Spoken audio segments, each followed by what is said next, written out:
Good morning to everybody. It is Friday, February 11th, and myself and a bunch of gals from Wildrose Independence Party decided to get together and kind of do a project and launch this, see where it goes, see what we can do with it. And the genesis behind this project is to get women talking about the things that are going on in our world, politically and otherwise. We just sort of feel like maybe the voices that are out there aren't always factual and truthful. And before we started to record this morning, that is again where our conversation went, just the four of us, while we were preparing for this. So before we get too far into this, I want to just go around and introduce everybody, and from there we'll take the conversation um, and see where it goes and see what people have to say back to us. And the hope and the dream is that this will keep going and we'll keep the conversations going and really begin to plow into some, maybe even some tough topics as we go. But we know that the world today is in a lot of ways not a good one. And if we're going to make any changes, we've got to face that head on. And the four ladies that you see here, and there are some more that couldn't make it, but they will in other episodes, are feeling exactly that. And we're ready to go. We're ready to run. We're ready to make this happen. So I'll start myself. Kathy Flett. I am a mom, a grandma, a lifelong Albertan, born and raised here. It's all I know. It's what I love, except the cold weather. Getting kind of tired of that. Global warming can kick in any time, and I'd be just fine. I live just outside of Edmonton in Sherwood Park.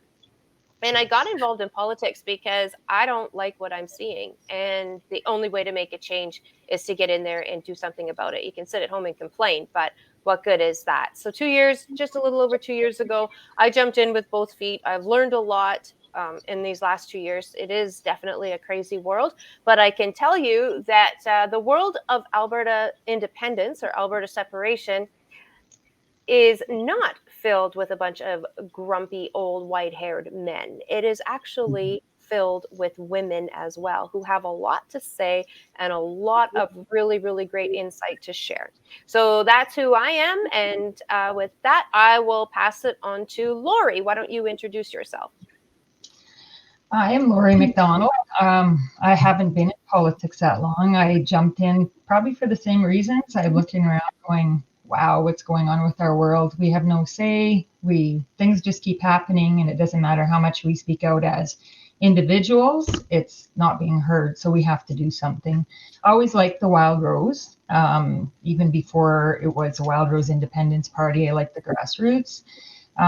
So for me, there's no other choice, because I look at all the corruption in the parties that we have now, and I don't like it.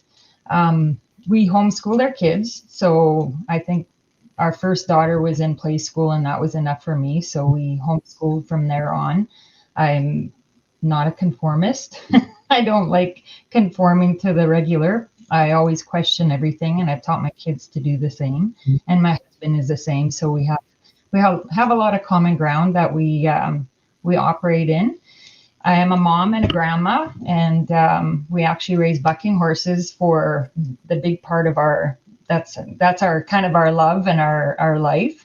And this definitely in the last 2 years has almost strangulated our business altogether. So it's been pretty tough. Politics, I actually got involved during the federal election in August. My cousin, or my husband's cousin, was running for MP in our area. So he asked, can you help me? So I got and was his campaign manager, and that was a huge learning curve. We did learn a lot, but we had 22 days for the entire campaign and did really well, I believe.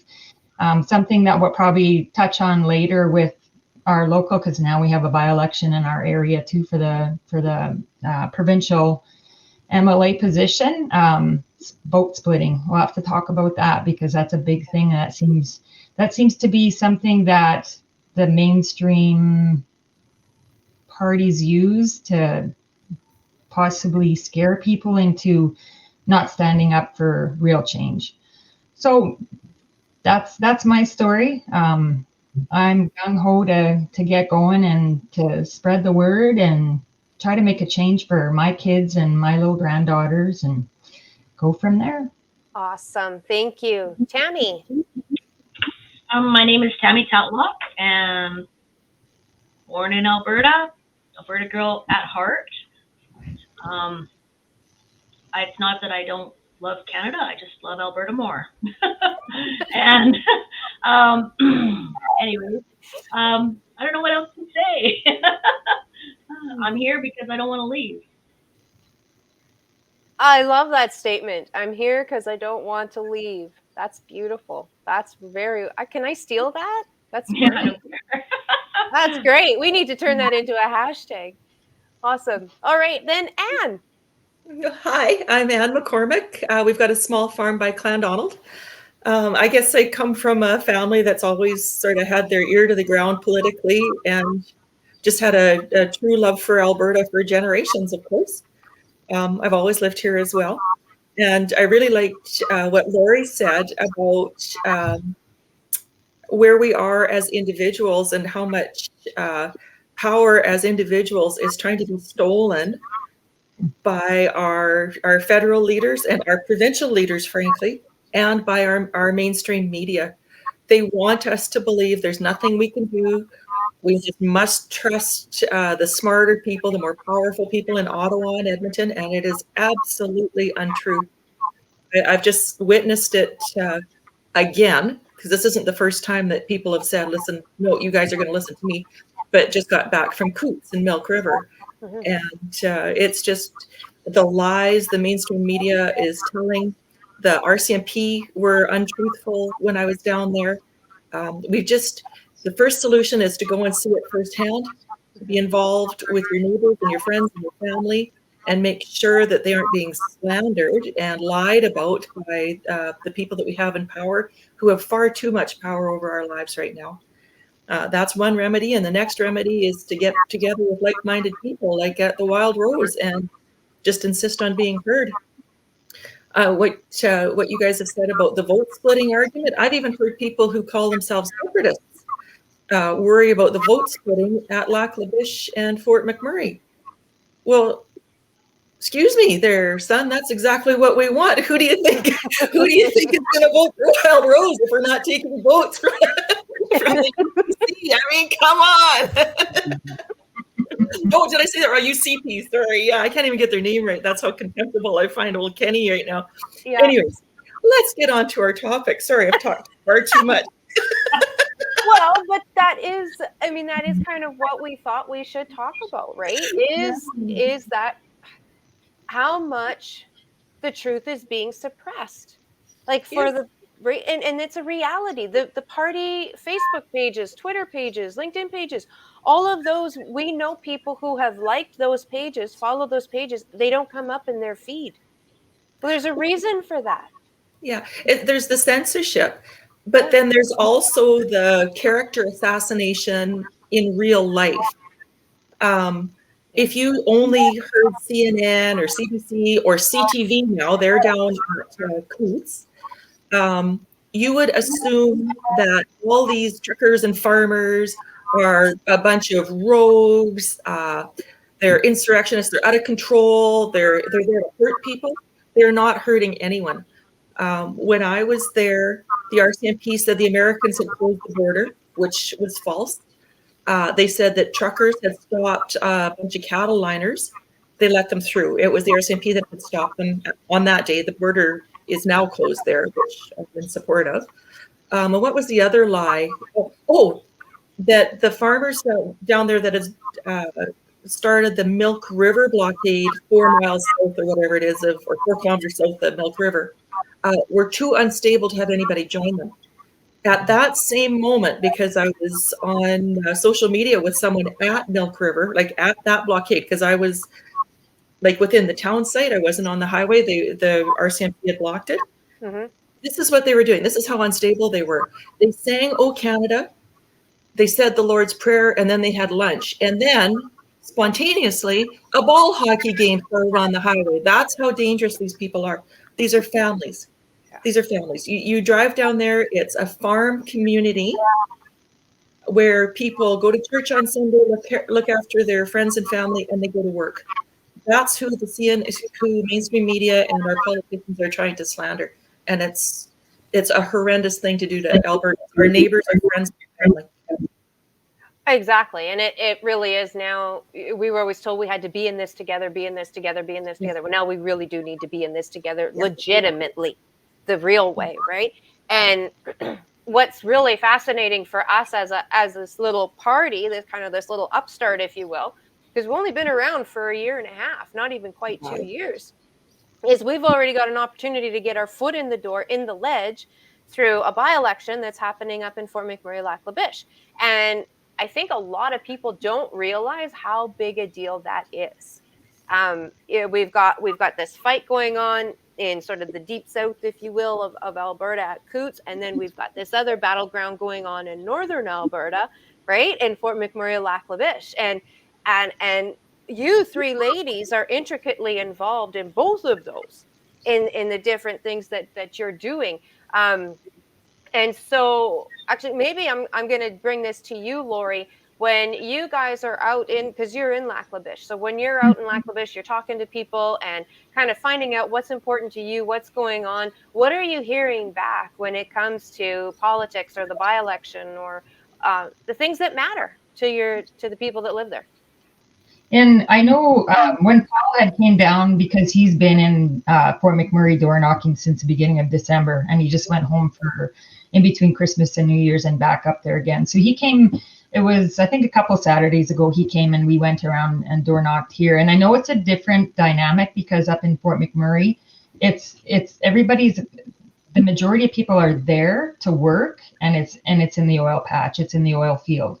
And so, I mean, they're fighting for their jobs, and they know that with all the things that are coming down from our federal government and everything that has stopped us, and pipelines and everything else, it's killing the work, and it's our livelihoods, and it's everything that we need to live. And people don't realize that there's such a disconnect between reality of what the oil and gas field is, and we've done it so well.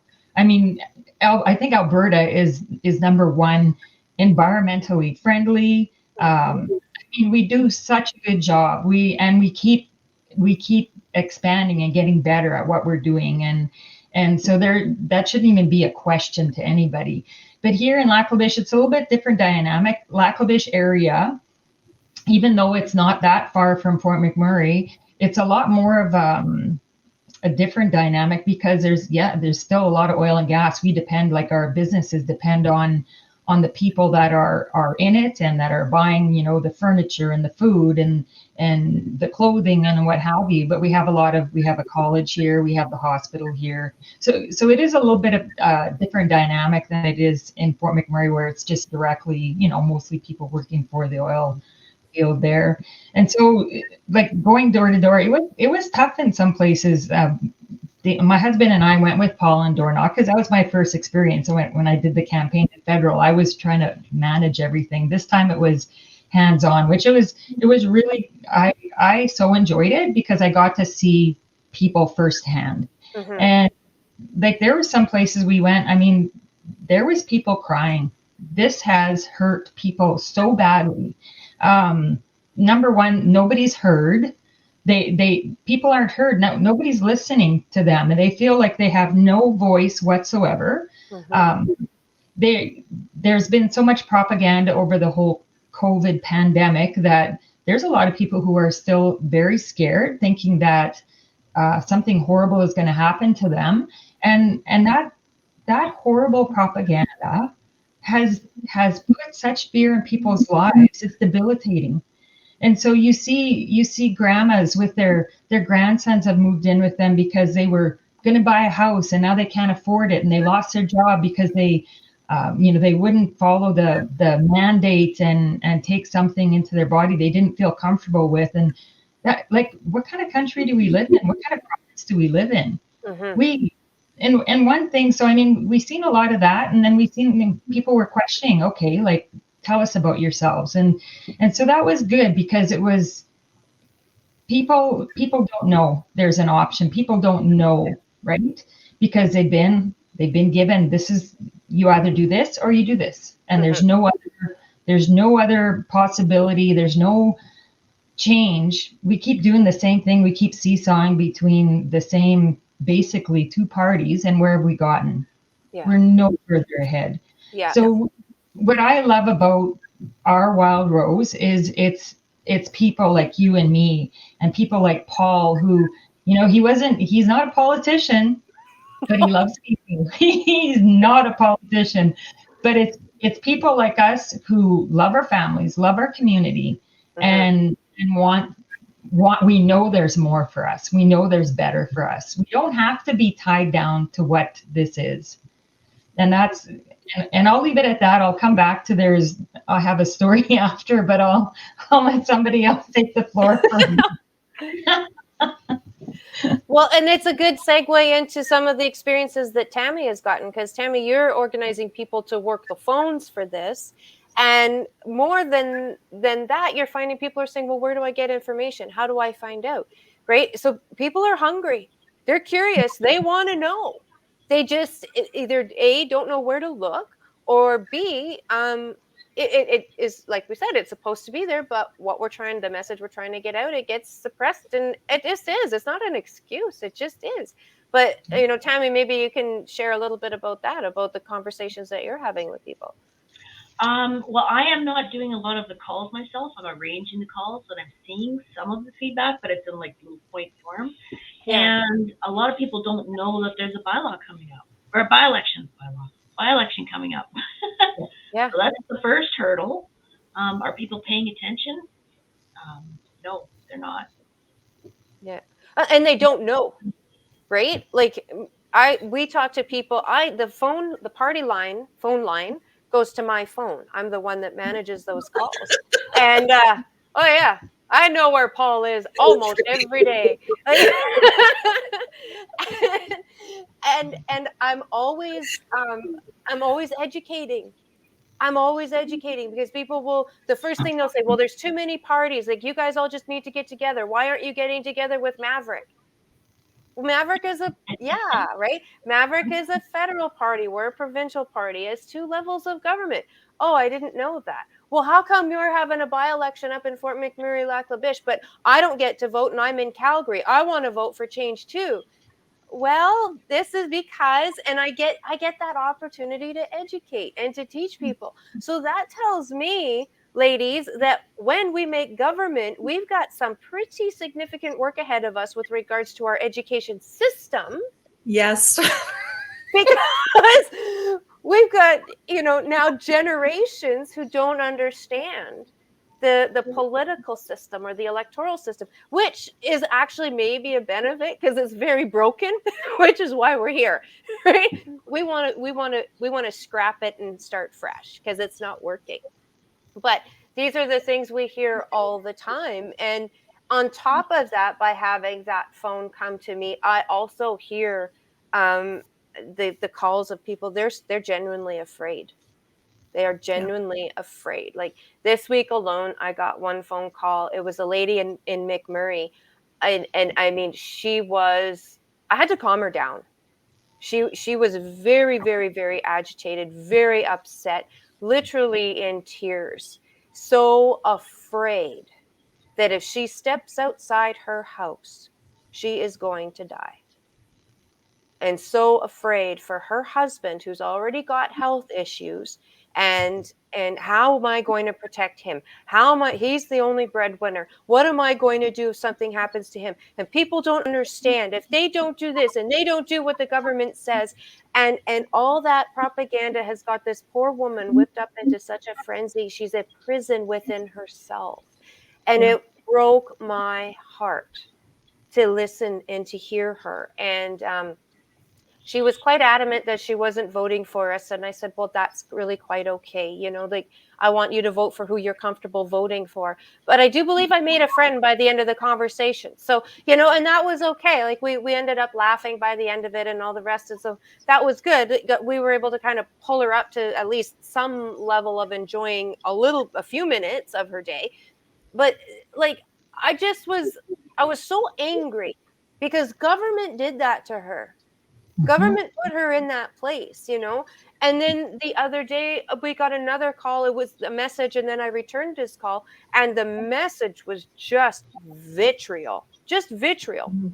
You guys need to get your together and start joining with these other parties. And if you feel like calling me back, well, go right on ahead. But I don't expect you to. And he was like, it was angry. So I was like, I'll call you back. So I did. And am I ever glad I did? Because I was able to say, okay, well, first of all, Maverick's federal and we're provincial. So I was able to bring on that education piece. But then I got to hear his story. And he says, Kathy, this is the second Trudeau that has destroyed my livelihood. I used to have a 3-bedroom bungalow. I'm in a basement suite and I'm in my 60s. I'm supposed to be retiring and I can't because he took it all. First it was the NEP and now it's this and blah, blah, blah, blah, blah, with all sorts of colorful words after that. We got to do something, girls. We cannot let these stories stay. This can't keep happening. And so it's not just a bunch of old, angry white men that are part of this. You've ticked off the mamas and the grandmamas. And so here we are.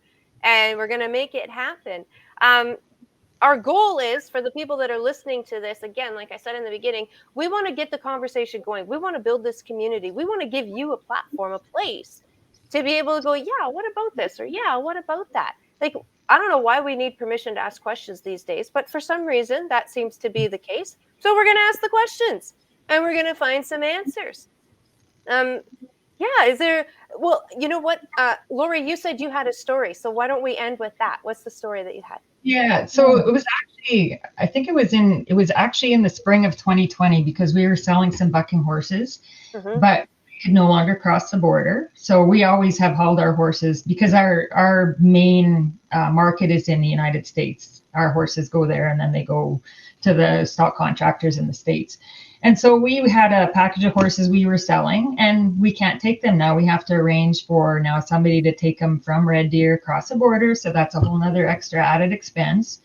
And it just, whatever. So I was actually in Edmonton and I had wrote in because I had wrote into our MLA that eventually left us for bigger fish to fry, I guess, in the federal party. And so I had sent her an email as well as our wonderful Premier Kenny about they had come out at that point with extra money for people that had worked in the front lines throughout the pandemic. And there was some, it was like a little gift or something. And I said, but they made it so that you had to have so many hours. And I said, you know what, my son worked in a grocery store, front line, every day he went out in this dangerous pandemic and worked amidst people and came home and brought the danger back to us because they said it was so dangerous.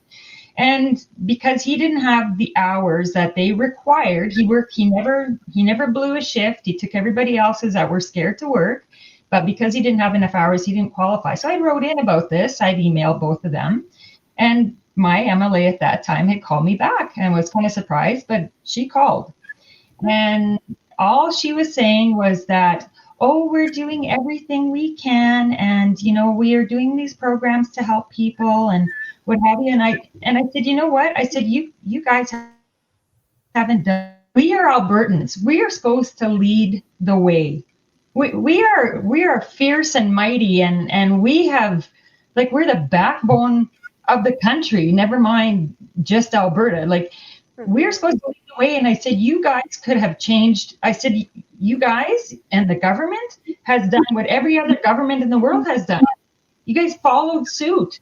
Well, what could we have done? I said, you can fire your media, number one. Oh, we can't do that. I said, but yeah, you can push in media. You can get people to report with things like, okay, well, we may have had these many cases today, but how many people were actually sick?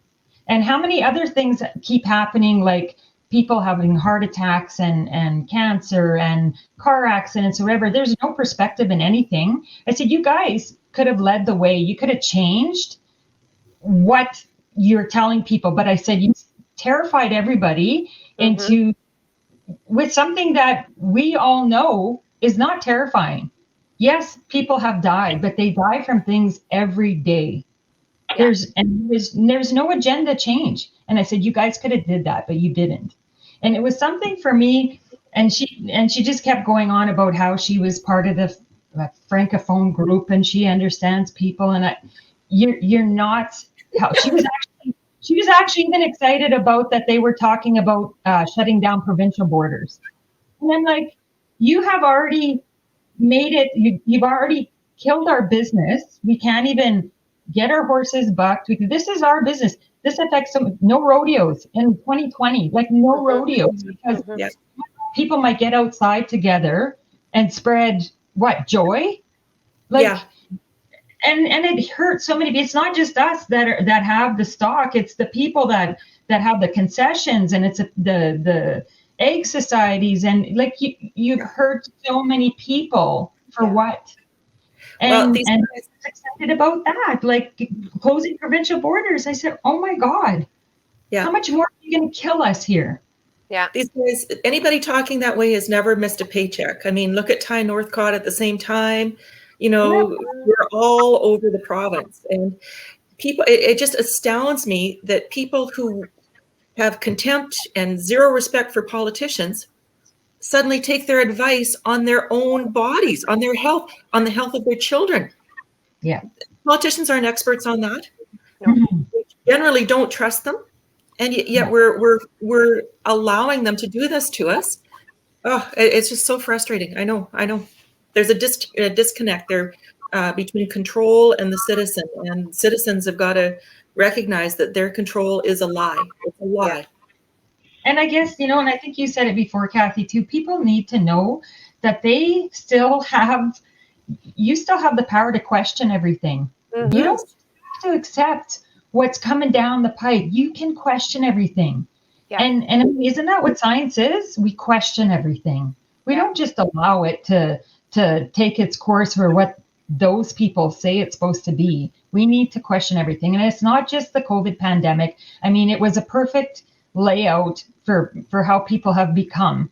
We've all become complacent, and we can't do that. We have to stand up. We have to question. We have to protect our kids. And it's not from some crazy virus with a 99 point whatever percent survival rate. We have to protect their futures. We have to make sure that they have a future where they can still question things. Because right now, censorship is so huge. You can't say anything contrary to whatever the agenda seems to be, and there's something wrong with it. And I don't understand that. If everything was so, I mean, number one, if this situation we've been in for the last 2 years was so bad, we would have seen people dropping like flies around us. And I know we've lost people in our world from COVID itself, but now we're losing people from vaccine, and that breaks my heart, because we've been shouting out from the beginning, please don't just question it, just question it, don't do it, right? And it breaks our hearts, because you can't do anything. You shout at the top of your lungs and you can't do anything, because like you say, everything's suppressed, everything's censored, why? We have to learn to question, and it's okay to question, and it's okay to not just jump in for what others say is okay to jump into, or you have to, right? Exactly. And it's not government's place to tell you how to live your life in these cases, right? Like, we get asked all the time, well, what's WIPA's stance on the lockdowns or the mandates or the vaccines? And we always say, if you want the vaccine, go get the vaccine. If you don't want the vaccine, don't go get the vaccine. But it's not for me to tell you where you can eat, when you can open your business, how many hours you can be open, when you can serve alcohol and when you can't, whether you've got to wear a mask or not. That is not for any government to tell you. So it just is so much overreach. It's time for a reset, but not the one that they're planning. No. Awesome. Ladies, this has been so much fun. Thank you very much, and for giving up some time on your Friday mornings. And we're gonna I think let's close it here. We're almost at the half-hour mark, so let's close it here, and we're gonna fire this out, and then we'll do another one next week. Sound good? Sounds good. Awesome. All right, gals.